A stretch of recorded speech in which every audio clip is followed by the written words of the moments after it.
when's a good time to make appointments? I've heard 14,000 different ways to do it. When I first started, there's a gentleman that used to do it every Sunday from 3 o'clock until 7. He said, Joe, if they've gone to church, they're home.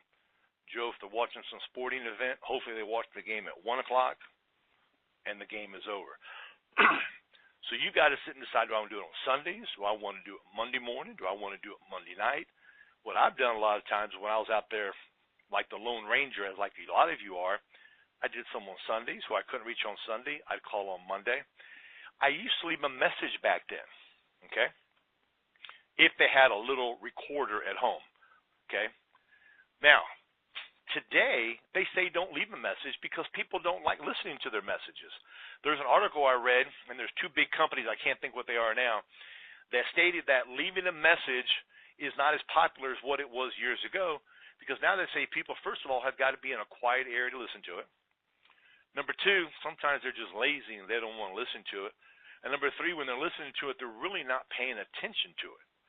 So what they say to do is that if you want to get some form of message to them, is to text them. Now, would I recommend you to text a client that sent a card in about an appointment? I don't do that. So what I do is that when I call and they don't answer, I just hang the phone up.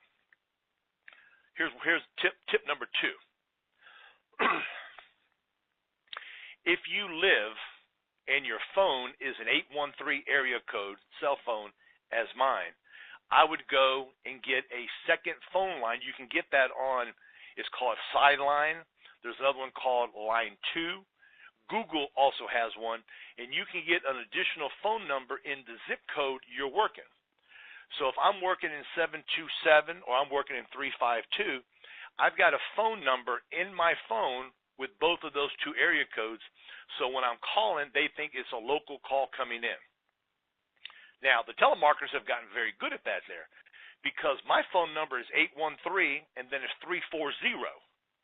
I'm getting calls from 813, 340, whatever the last 4 digits are. They're trying to play a game on me thinking they're smarter than me.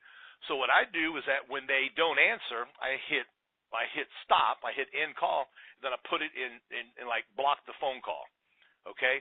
So what ends up happening is that little phone you have has become very powerful. So you got to be careful if they block your phone number because you're calling 900 times. You may have to call from another phone line you got, or make up a new phone number like maybe every month or every 2 months, to where people are getting smarter. Now, when you are out door knocking, I'm going to advise you to get the little delivery notices, the little yellow delivery notices, white delivery notices. You can buy them, and when you buy them, what it's going to do is that it's going to give you the opportunity to look like a UPS or a FedEx guy saying you missed your delivery, and you put your name on there and your phone number. Leave that on their door. When you leave that on their door, the lead, or if it's just a door knock, you've got to put the address up on your sun visor to where when somebody calls you back, you pull it out. And we'll go in details how to do that another day. But that's something else you can do to put into your calendar on a daily basis. I'm on a door knock. I've got my proper stuff. In your car, you got to have a highlighter to highlight your leads. Got to have an extra pen so in case yours runs out. You also have to have your day timer in the car, and you got to have a lot of either applications or your actual iPad charged up if you're using an iPad to do everything.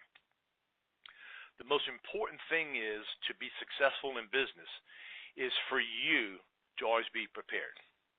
You must schedule your schedule for the following day. You must schedule how to learn different options in that day. And I don't care if it's between 2 to 3. You said, Joe, I want to change my schedule today. Today, from 2 to 3, I want to study some rebuttals that I got out of the back office. I want to learn some stuff. Joe, I went to YouTube. I heard something. I downloaded it onto my phone. I want to listen to that today, because a lot of times what happens is that when you go to doors, you don't get in. People don't answer the phone. You get rejection. What happens? You feel like you're getting stabbed by doggone 20, 30 people. So a lot of times during the day, you got to take a break. You got to maybe go to Walgreens. You got to go to CVS to get like maybe a doggone candy bar or bottled water or something just to break the monotony. I spoke to some agents and said, Joe, what I'd rather do during the day to break my day up is listen to some sales calls. Like to listen to some motivational speakers. Like to listen to some other people speak about life insurance, how they do this and how they do that there. because I feel that one way is not always the best way. I kind of grab something from Frank, Larry, Sam, Susie, Marie, kind of listen to all that stuff there. It goes up here. I call it kind of like the funnel effect. You pull it all into the funnel, and then what comes out of what makes you feel comfortable coming out. Okay, I'm going to end the call. We've talked a lot already. If anybody has any questions or something you would like to say how you set your day or week up, do me a *2, and Jay will open you up. *2 if you want to chit-chat. Got somebody? Okay, who's that? Jim Macri, good morning. You're on the air. Good morning, Joe. How are you? I'm doing fantastic, sir. Good morning. Wonderful, wonderful. Yeah, I just wanted to tell you, it starts with me on Saturday morning when I get my leads. I print them up early, and then I go to the dump, get my stuff done, and by 9 o'clock, 9:30, I'm on the phone. And Saturdays is a good day for me to get people home. And you know, what I normally do is load up Monday and Tuesday. Now, if something comes up, I use the word improvise. For example, last week, I had something I had to do Saturday morning. I had to go to a viewing. I had a lot going on. So what I did is I had a few gated leads that I called, and I had a couple gated leads. What I mean by gated leads, they were like high-rises where you can't just go knock on a door.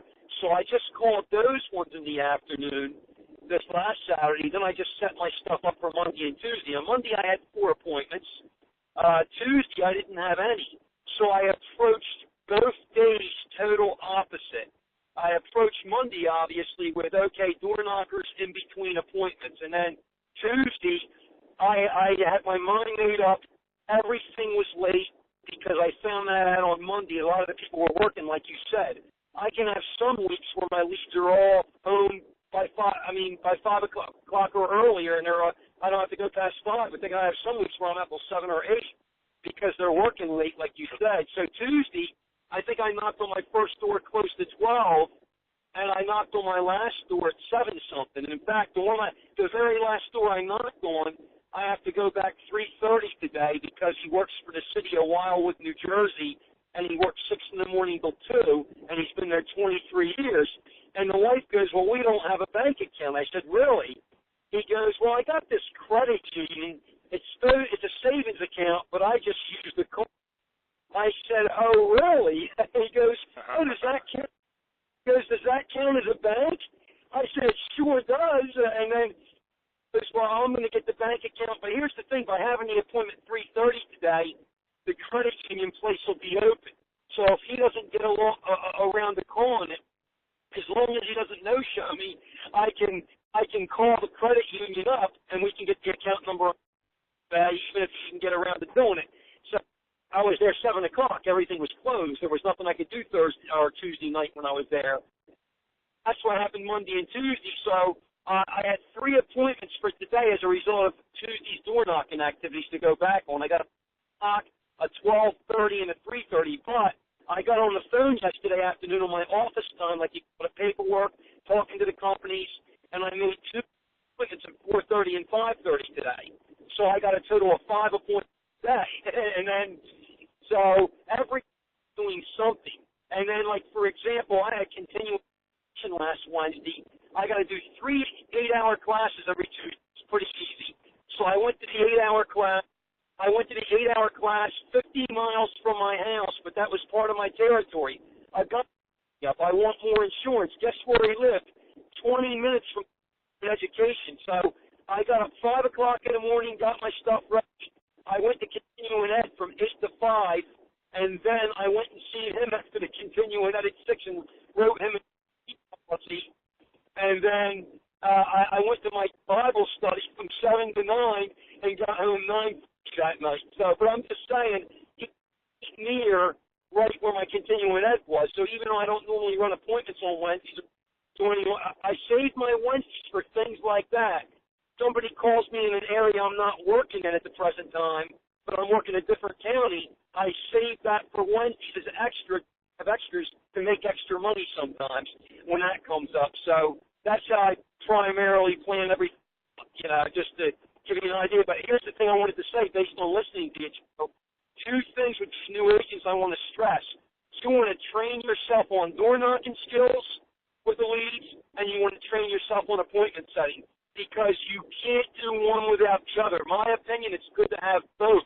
Have the knowledge on both, because some weeks appointments work way better, and some weeks the door knocking works way better, because not one week is the same in this business.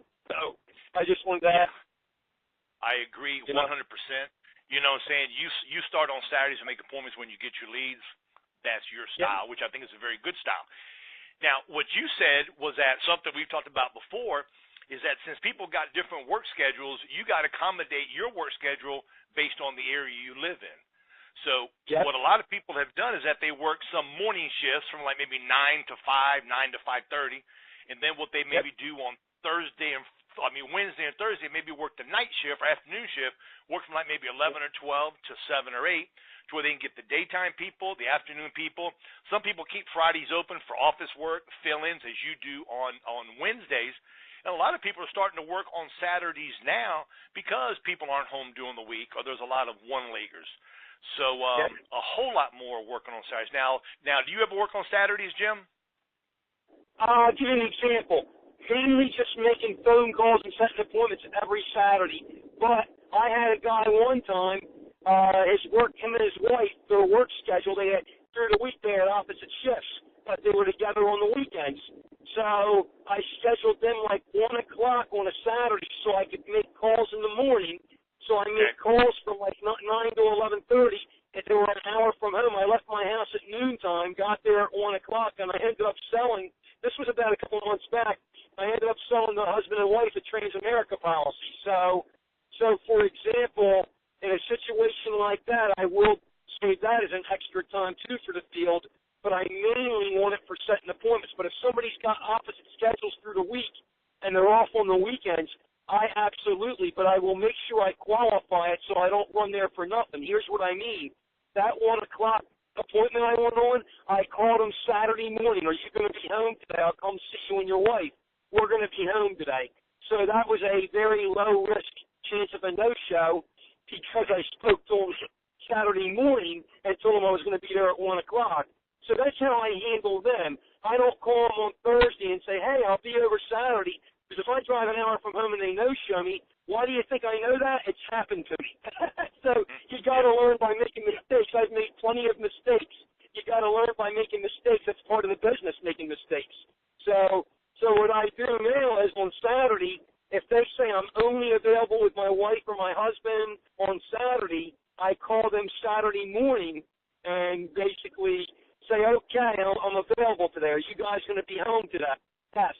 Then I take the trip, and they're going to be there because I just spoke to them today. You know what I'm saying? So that's how I that's how I handle that one. But that's how I work my schedule for the mix. But that's how I handle it. But yes, I'll see people on a Saturday if I have to, because if that's the only time they're available, I don't want to waste $25 on the lead. I want to get my value out of that lead.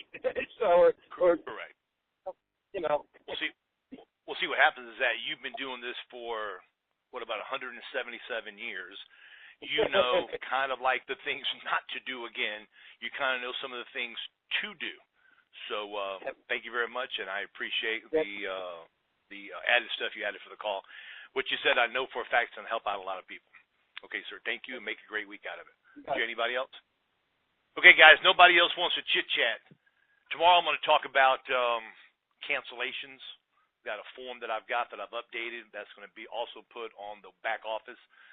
What happens when you have cancellations with people who you've already sold to, some things to do to try to get it back on the books. So with that said, appreciate your time.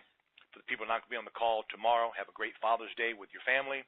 Make it a great day. If you need anything, please call your managers or call us, and we'll be happy to take care of you. Thank you very much. Bye-bye.